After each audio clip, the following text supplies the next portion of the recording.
Ako ang mama ni Dao Mingsu. Humihingi ako ng paumanhin. Maaga ko kayong naabala.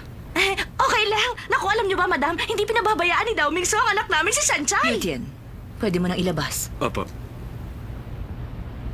Hindi na ako magpapaligoy-ligoy pa. Alam kong mahalaga ang oras para sa lahat ng tao. Naku, hindi. Wala kami pakialam sa oras. Hindi mahalaga sa amin yan dahil marami kami yan. Dediretsohin na kita. Gusto kong malaman ninyo ang dahilan ng pagpunta ko rito sa bahay ninyo. Ikaw, Miss Sanchay. Hinihiling ko sa'yo na layuan mo na si Asu.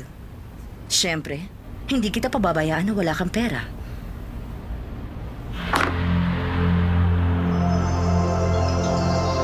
Narito ang $10 million. $10 million?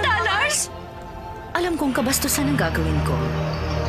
Pero, sa tingin ko, hindi rin maganda ang inyong pamumuhay. Kaya naman, harapin na lang natin ang katotohanan. Alam naman ninyo, may responsibilidad si Asi bilang tagapagmana ng pamilya.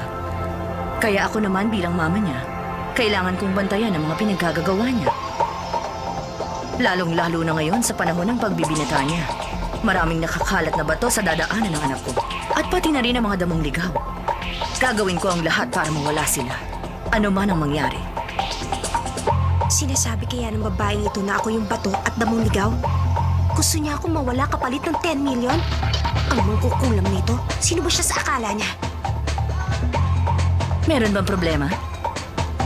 Hindi mo naman siguro iniisip na seryoso ang aking anak. Naglalaro lang siya.